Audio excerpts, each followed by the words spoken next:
Bonjour, et bien tout d'abord pour toute l'équipe de FCP Montpellier, tous nos vœux pour 2013, vœux de santé, bonheur et bien sûr prospérité. Alors l'année 2012 est terminée et finalement ce fut un très bon cru puisque les actions françaises, le CAC 40 a progressé dans l'année de très exactement de 15,23%. Il est remonté à 3641 points le 31 au soir. Toutefois, il est encore loin d'avoir effacé la totalité de la perte de 2011 et il reste même 40% au-dessous du niveau du début juin 2007, c'est-à-dire la date du début des crises.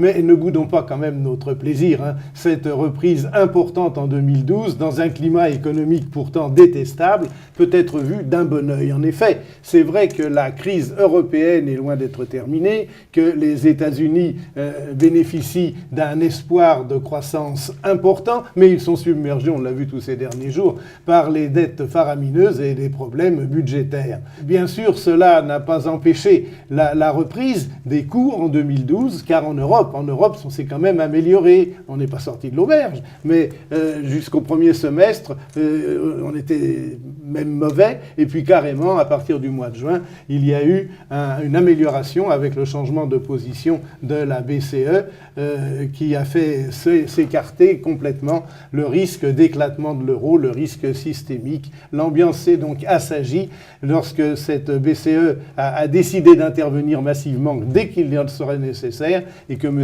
Draghi a rajouté que lui, il a carrément pris le taureau par les cornes puisqu'il a annoncé que ces interventions seraient largement suffisantes. Du coup, on a repris tout à fait confiance et le risque systémique, comme je vous le disais tout à l'heure, s'est complètement écarté. Alors, ce n'est pas pour cela que tout est réglé, mais on respire mieux.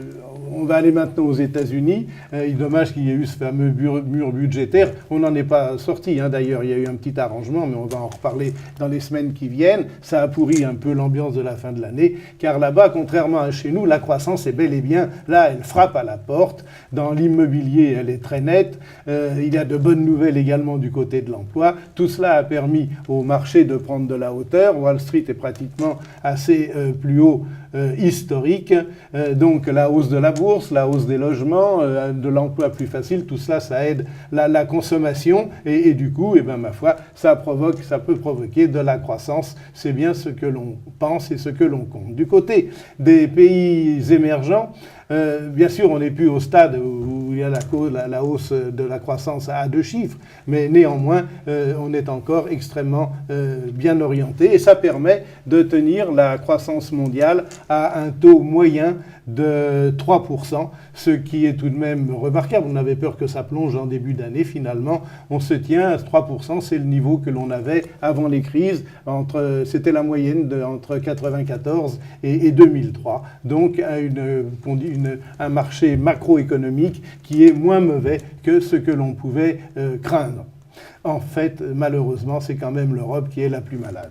Alors, en 2012, le pire a été évité, mais si beaucoup de progrès importants ont été réalisés, il reste, comme je vous le disais, énormément, et cela à faire. Il reste énormément à faire, et puis le manque de croissance sur le vieux continent fait qu'on se mord la queue, parce que pour combler les dettes, résorber les déficits, on met en place des mesures restrictives, pour ne pas dire de rigueur, et cela, alors là, chez nous, ça plombe la croissance. En fait, l'Europe, d'un pays à l'autre, la situation est très différente. Globalement, ça reste quand même préoccupant. Dans le reste du monde, je vous le disais tout à l'heure, la vision est bien meilleure. Aux États-Unis, il faut rajouter aussi le problème des gaz de schiste qui referait toute la donne énergétique dans le monde. Vous vous rendez compte que maintenant, aux États-Unis, le prix du gaz est moitié moins cher que la moyenne mondiale. C'est pour eux tout de même un avantage industriel tout à fait considérable. Néanmoins, cette croissance américaine reste très fragile, toujours pour les raisons budgétaires dont nous parlions tout à l'heure. Bien sûr, on ne s'attend pas en Europe à une explosion de la croissance, mais nous sommes moins pessimistes que de nombreux professionnels, car nous pourrions être tirés par les Américains, par les locomotives américaines et des pays émergents, d'autant que la classe action est très sous-évalué, sous-valorisé en Europe. On devrait donc bénéficier d'un phénomène de rattrapage qui a d'ailleurs commencé à se manifester en 2012. Il reste encore beaucoup de chemin à parcourir pour retrouver des niveaux plus raisonnables. Je vous rappelle que depuis le début de 2006, le CAC a perdu 34%, alors que le bénéfice net de l'ensemble du CAC 40, lui, n'a cédé que 12%. Une différence considérable qui montre bien la sous-valorisation des valeurs françaises. D'ailleurs, le PER, le rapport cours-bénéfice du CAC 40, reste très inférieur à sa moyenne ordinaire. Et en plus, les rendements des actions sont supérieurs aux emprunts d'État, ce qui est une condition qui est tout de même tout à fait exceptionnelle. Alors, dans tout cela, Jean-François, comment notre fonds FCP Mon PEA a tiré son épingle du jeu? Il s'est avéré, en fait, au cours de l'année 2012, que nos analyses, à 3 périodes différentes, ont été confirmées par les marchés. Et qu'on enchaîne comme ça 3 périodes avec des choix justes, c'est quelque chose d'assez rare dans nos métiers, il faut bien le dire. C'est ce qui explique l'écart très important au profit de FCP Mon PEA par rapport au CAC. Alors, on a abordé l'année avec la conviction que ce qui s'était passé en 2011, c'était à la fois excessif et non discriminant. Cette forte baisse qu'on a connue en 2011. C'était excessif, pourquoi? Parce qu'on trouvait que le marché était vraiment pas cher. Comme vous l'avez dit, il est encore pas cher aujourd'hui, et il l'était encore moins à ce moment-là. Et deuxièmement, on avait vu dans la phase de profonde correction de la fin de la deuxième moitié de 2011, des belles entreprises, et notamment des belles entreprises dont le chiffre d'affaires est largement développé sur les pays émergents, qui avaient encore une croissance de leur chiffre d'affaires et de leurs résultats importantes, baisser comme le reste. Donc, on a abordé 2012 en étant largement investi sur des entreprises qui avaient une croissance visible. Et bien nous en a pris, puisque le premier trimestre a été très bon en bourse. Oui. Et on s'est trouvé d'ailleurs à la mi-mars avec une hausse déjà pour FCP Mon PEA d'environ 15%. Ça nous a quand même semblé un petit peu rapide, 15% en même pas un trimestre. Et là, deuxième phase de notre analyse, on s'est dit ça va trop vite. Et on a réagi à cela de 3 façons pour limiter le risque à partir de ce moment-là. Première façon, et grâce aux nombreuses souscriptions que nous recevions, on a limité l'exposition physique. Au lieu d'être investi à 100%, on est descendu à 88%. Deuxième élément, on a choisi des entreprises de nature défensive, dont on était assez sûr du chiffre d'affaires et des résultats. Et troisième élément, on a pris des couvertures pour la moitié du portefeuille qui a ramené notre exposition à 58%. Le deuxième trimestre a été un trimestre de forte correction. On a échappé. Et on a échappé à plus de la moitié de la correction. Ouais. C'est tout à fait exceptionnel. Et deuxième analyse originale, nous l'avons faite au début de l'été. Et là, il faut bien dire que dans notre milieu professionnel, l'ambiance était assez sombre.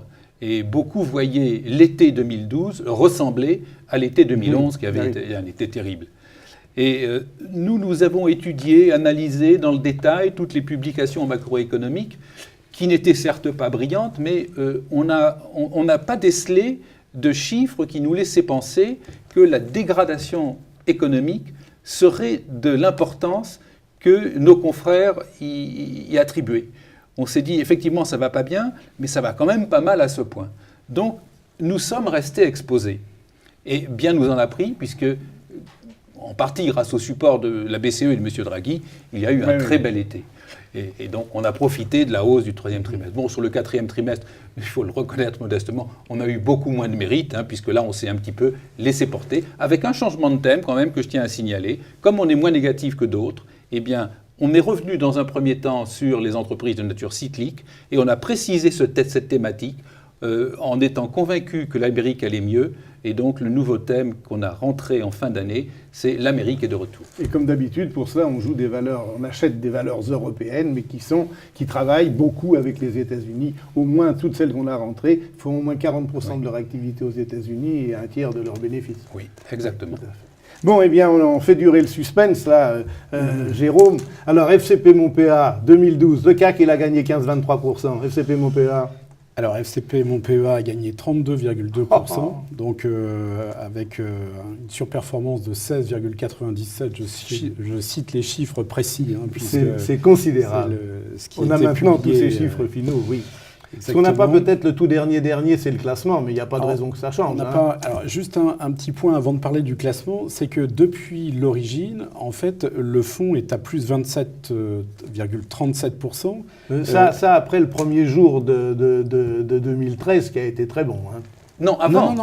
Non, là, c'est au 31 décembre. Ah, d'accord. OK. Bah, donc, oui, parce qu'il y a à lundi, 14h. Il y a eu un gros écart. Exactement. Le janvier. Et donc, en hausse le CAC, lui, a fait 3,28 et le fonds a surperformé le CAC 40 de 22,09. Ouais. Je reviens au classement. Ouais. Donc, le classement, puisque je viens de l'avoir il y a quelques minutes, en fait, le fonds au 28, donc ça n'est pas le 31, mais enfin quand même, le fonds au 28 est premier de sa catégorie sur un an, enfin sur l'année 2012. Ce qui est c'est-à-dire c'est la catégorie, c'est fonds PEA, actions françaises, il y en a 150 au moins. 165. 165 et on exactement. est Et voilà. Bravo messieurs, bravo. Alors, au cours des 15 derniers jours, là, quels sont les arbitrages? Donc il y a eu deux arbitrages, deux ventes et deux achats. Alors tout d'abord PPR. Bon, la première raison, c'est que le fonds l'action a bien performé, hein, puisque on le vend avec une trentaine de pourcents de plus-value. Et peut-être qu'on avait commencé à diminuer l'aspect luxe, et donc on a continué. Puis c'est vrai que PPR doit introduire peut-être la redoute, et bon, on n'a pas trop de visibilité dans ce domaine. L'autre valeur qui a été vendue, c'est Safran. Alors Safran, c'est pareil, c'est une prise de bénéfice, puisque en fait, là, on a également eu près de 30% de plus-value. Alors pourquoi a-t-on vendu Safran? Simplement pour revenir sur EADS, hein, en ce sens où vous savez que le capital a été clarifié, si je puis dire, entre l'Allemagne, la France et puis Arnaud Lagardère et Daimler. Et donc, on pense qu'on a une meilleure visibilité sur ce dossier qui, entre parenthèses, est un petit peu moins cher que Safran. Hein. Donc, d'un côté, on a un peu moins de 12 de PE, et de l'autre côté, on a un petit peu plus de 12, on a presque 13 de PE. L'autre valeur qui a été introduite, c'est AXA. Alors, il y a introduite dans FCP Montpellier. Introduite dans FCP Montpellier. Donc à la place de PPR, on va dire, simplement parce que, juste une constatation, si le marché continue sur sa lancée, bon, les financières vont certainement en profiter un petit peu, donc c'est un achat presque défensif, en ce sens où on avait 10-11% de financières contre une moyenne de 15% dans le CAC 40. Bon, on se remet à parité, si je puis dire, et puis c'est vrai que AXA pourrait profiter peut-être d'un assouplissement des règles prudentielles qui seraient prises en Europe. Et puis, c'est une valeur qui n'est pas chère du tout. On est à moins de 7 fois les résultats et un rendement de l'ordre de 5-40%. Tout à fait. Ça, c'est pour les arbitrages qu'on a fait de valeur à valeur. Mais sur les valeurs qu'on a déjà, tous les jours ou presque, on en achète certaines parce que tous les jours, il y a des souscriptions qui viennent, tant mieux. Et comme en ce moment, on croit au marché à court terme, eh bien, ma foi, on réinvestit pour être pratiquement un Jean-François investi à 100%. Tout à fait. Nous avons fait le tour de 2012, le tout début de 2013. Notre prochain rendez-vous est fixé au 16 janvier, c'est-à-dire très exactement dans 2 semaines. Au revoir.